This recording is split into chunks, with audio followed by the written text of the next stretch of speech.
بتاتا تھا اعلیٰ حضرت امام سنت کی عمر بہت مختصر کم عمر ہے، اور آپ کی زندگی کا جب رمضان آیا تو سخت گرمیوں میں رمضان پڑا تھا اعلیٰ حضرت کی زندگی میں.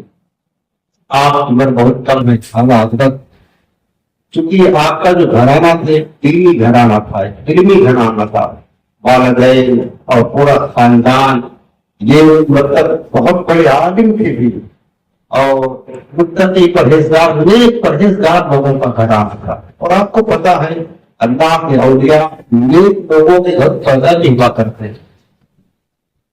تو بچپن تھا جب رمضان شریف آیا تو رمضان بڑا سخت گرمیوں میں آیا. اعلیٰ حضرت نے شوق میں اپنی زندگی کا پہلا روزہ اور کے ساتھ سنی. بچوں کو شوق ہوتا ہے روزہ رکھنے کا، لیکن کب ہوتا ہے جب گھر میں روزہ رکھنے کا ماحول ہوتا ہے تب ہوتا ہے. لیکن ہم نے تو سنا ہے ہمارے یہاں تو بعض گھر ایسے ہیں مسلمانوں کے کہ رمضان میں دن میں دسترخوان ایسے لگتے ہیں جیسے کہ رات میں لگتے ہیں، ایسے کے گھر، ایسے بدنصیبوں کے گھر. اب اس گھر کے بچے کیا جانے کہ روزہ کیا ہے، رمضان کیا ہے، رمضان کی اہمیت کیا ہے. لیکن آپ کی بات کا اندازہ کیا ہوگا جس گھر میں لوگ روزہ دار ہوتے ہیں، روزہ رکھتے ہیں، بچے بھی شوق رکھتے ہیں، کہتے ہیں اپنے ماں باپ کو سیری میں جگا دے ہم روزہ رکھیں گے. اگر کہ وہ روزہ پورا نہ کر پائے لیکن روزہ رکھنے کا شوق ضرور رکھتے ہیں. اور اعلیٰ حضرت امام سنت کا پورا گھرانہ تو متقیوں کا گھرانہ تھا، پرہیزگاروں کا گھرانہ تھا، صالحین کا گھرانہ تھا. آپ کے گھر کا ہر فرد روزے دار ہوا کرتا تھا. اعلیٰ حضرت کا بچپنا تھا شوق میں پہلا روزہ رکھا زندگی کا، اور عمر بہت کم ہے. اور گرمیوں کے ایام میں سخت ترین گرمی پڑ رہی تھی. روزہ تو رکھ دیا لیکن جب دوپہر کا وقت ہوا تو پیاس اور بھوک کی شدت. بچے تو ہر وقت تو کھانا چاہیے، تھوڑی تھوڑی دیر پر پانی چاہیے. اعلیٰ حضرت نے روزہ رکھا پا ہے تو دوپہر کا جب وقت ہوا پوری شدت کی گرمی کی پیاس کی طرف تو چہرہ پوری ساتھ کھلا پاتا. صبح میں دوپہر کے وقت مرجھا گیا چہرہ. پیاس لگی تو والد صاحب سے نہ دیکھا گیا. آپ کے والد علامہ نقی علی خان بہت بڑے آدمی تھے، بہت بڑے پرہیزگار تھے. والد سے اس بیٹے کی یہ مطلب بےتابی اور بے قراری، پیاس کا غلبہ، بھوک کی شدت نہ دیکھی گئی تو والد صاحب نے آپ نے اعلیٰ حضرت کا ہاتھ پکڑا اور کمرے میں لے کر گئے اور دروازہ بند کر دیا اور پھرنے کا ایک ٹھنڈا پیالہ پیش کرتے ہوئے کہا بیٹا احمد رضا اس کو کھائیں. اعلیٰ حضرت نے روزہ رکھا تھا رات سے کیا روزہ رکھا ہے. تو جب کہا کہ بیٹا کھا لو تو امام سنت کیا فرماتے ہیں، فرماتے ہیں ابا جان میرا تو روزہ ہے. کیا فرماتے ہیں میرا تو روزہ. تو آپ کے والد نے فرمایا بیٹا بچوں کا روزہ ایسے ہی با کرتا ہے، بچوں کا روزہ ایسے ہی با کرتا ہے. یعنی وہ صبح سے روزہ رکھتے ہیں، جب دوپہر ہوتی ہے تو پھر کھا کے لیتے ہیں. اور ہم لوگوں نے بچپن میں ایسے روزہ رکھا مجھے یاد ہے. ہمارے بچپن کی بات عرض کرتا ہوں کہ گرمیوں کے ایام میں روزے تھے اور شوق میں رکھتے تھے ہم، لیکن دوپہر ہوتی تھی تو پھر وہ کیا کہتے ہیں روزہ افطار کر لیتے تھے. تو آپ کے والد نے کہا کہ بیٹا بچوں کا روزہ یوں ہی ہوا کرتا ہے، آپ افطار کر کے چلے، آپ کی افطار کا وقت ہو گیا ہے. روزہ آپ کا جان شام تک ہوتا ہے.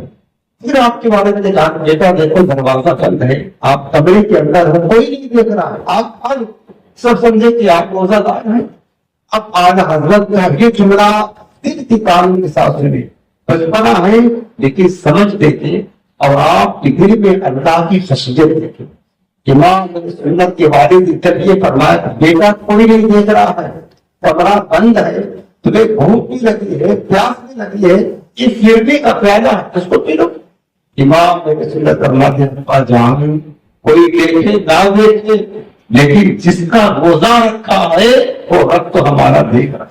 بس کیا فرمائے جس کا روزہ رکھا ہے، جس کے لیے روزہ رکھا ہے وہ رب ہمارا دیکھ رہا ہے، اللہ دیکھ رہا ہے. اگر یہ تصور ہر بندے کا ہر وقت قائم ہو جائے، میرے عزیزوں بتاؤ کیا بندہ کبھی گناہ کر سکتا ہے؟ کیا ہمارے قدم نافرمانی کی طرف جا سکتے ہیں؟ کیا ہم کوئی بات خلاف شریعت کر سکتے ہیں؟ نہیں کر سکتے. یہ فکر لانے کی ضرورت ہے. اللہ دیکھ رہا ہے. یہ عمر بہت مختصر ہے, کوئی بڑھاپن نہیں ہے, بڑھاپا نہیں ہے. ابھی آپ نے بہت زیادہ چیز نہیں سیکھا ہے, بچپن کی عادت ہے. فرمایا ابا جان کوئی دیکھے یا نہ دیکھے, جس کا روزہ رکھتا ہے وہ رب ہمارا دیکھ رہا. بندے مومن کی یہی شان ہوا کرتی ہے. کہیں بھی رہے, گھر میں ہو, بازار میں ہو, جہاں بھی ہو, ہر وقت یہ دھیان ہونا چاہیے ہمارا رب ہمیں دیکھ رہا. یہ آقا حضرت نے پیغام دیا ہمیں. بتاؤ پیارے, بچپن کا زمانہ ہے, بھوک بھی لگی ہے, پیاس بھی لگی ہے, کوئی دیکھ بھی نہیں رہا ہے, لیکن امام سنت اور سامنے فیری بھی موجود ہے. والد صاحب اصرار بھی کر رہے ہیں, کیا چیز ماننے ہیں؟ رب ہمارا دیکھ رہا ہے. ہمارا رب حالانکہ شریعت کی طرف سے پابندی نہیں, بچوں پر روزہ فرض نہیں ہے. اگر حضرت چاہتے تو افطار کر لیتے, فیری کھا لیتے, لیکن یہ چیز کہ ہمارا رب دیکھ رہا ہے اور اپنے کس وقت افطار کرنے کی اجازت نہیں. میرے عزیزوں, آج الحمدللہ مسلمانوں کا اس بات پر یقین ہے. آپ کو ہم کہتے ہیں یا ہم بھی کہیں رمضان آتا ہے, روزہ رکھتے ہیں, کتنے بھی پیاس لگی ہو, کتنے بھی شدت کی گرمی ہو, اگر ہم کو روزہ رکھا ہے, بند کمرے میں کوئی لے کر جائے اور پانی ٹھنڈا ٹھنڈا پیش کرے اور کہیں پی لو, کوئی نہیں دیکھ رہا, پیاس لگی ہے, آپ یہی کہو گے کوئی دیکھے نہ دیکھے, جس کا روزہ رکھا ہے بڑا ہو, وہی کہیں گے نا. اللہ کا شکر ہے مسلمانوں کا ایمان یقین اتنا ہے, آپ آخر کیوں نہیں کھا رہے؟ کھانا حلال ہے, روزہ رکھتا ہے تو کھانا حلال نہیں کھا رہے, پانی حلال دیکھ, جو حلال ہے تو چھوڑ دے رہے, کیوں؟ رب دیکھ رہا. پیارے عزیزوں, یہی تصور آخر گناہ کرتے وقت کیوں نہیں قائم ہوتا ہے؟ جب روزہ رکھا ہے, رب دیکھ رہا ہے, یہ تصور ہے. آپ نے حلال چیز چھوڑ دیا, حلال کھانا پینا چھوڑ دیا, آخر اس وقت جب گناہ کر رہے, ہماری نگاہیں خطا کر رہی ہوتی ہیں, ہماری زبانیں غیبتیں کر رہی ہوتی ہیں, ہم گناہوں کی طرف قدم بڑھاتے ہوتے ہیں, اس وقت یہ خیال کیوں نہیں آتا ہے حرام کیوں نہیں چھوڑتے ہیں؟ اس رب کی وجہ سے کہ رب ہمارا دیکھ رہا ہے, ہماری لاٹھی ختم ہو. یہ تصور مسلمان کا حد تک قائم ہونا چاہیے, اور بالخصوص موبائل چلاتے وقت ہمیں ضرور یہ تصور رکھنا چاہیے کوئی خلاف شرع چیز موبائل پر نہ دیکھے کہ ہمارا رب یہ تصور ہونا چاہیے. رب دیکھ رہا ہے, رمضان میں کھانا نہیں کھاتے حالانکہ حلال ہے, پانی نہیں پیتے, حلال چیز چھوڑ دیتے ہیں, تو گناہ کرتے وقت حلال چیز ہم اس خیال سے کہ ہمارا رب دیکھ رہا ہے کہ نہیں چھوڑتے. امام نے سنت فرماتے اشعار سے, چھپ کے لوگوں سے کیے جس کے گناہ, چھپ کے لوگوں سے کیے جس کے گناہ, وہ خبردار ہے کیا ہونا.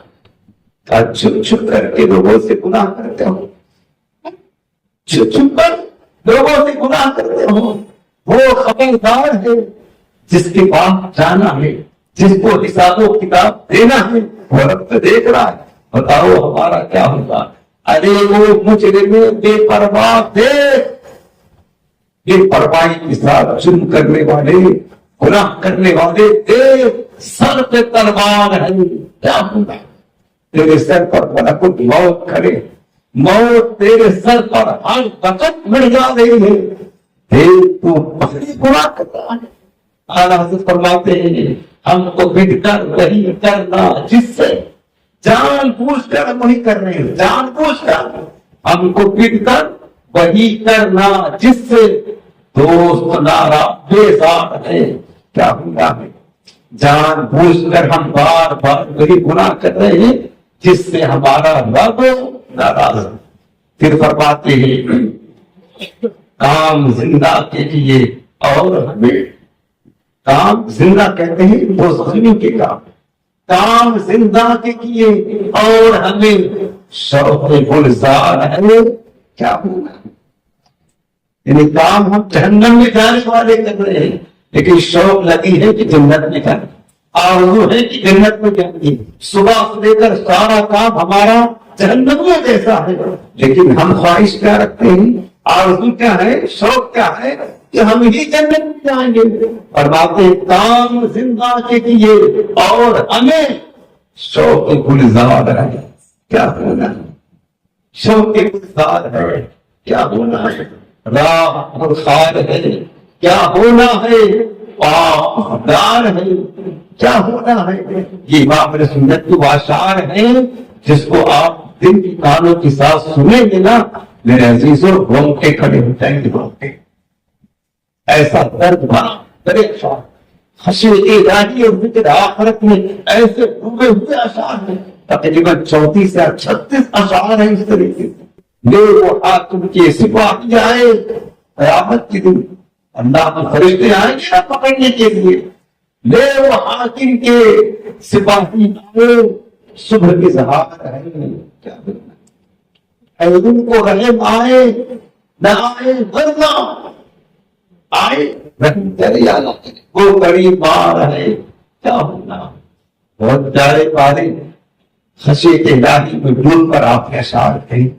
میرے عزیزوں سیدی اعلیٰ حضرت امام اہل سنت کا یہ بچپن کا خوف خدا, بچپن کا اللہ کے خوف میں ڈرا کرتے اور ہم بڑے ہونے کے باوجود اللہ کی خشیت میں ڈرتے.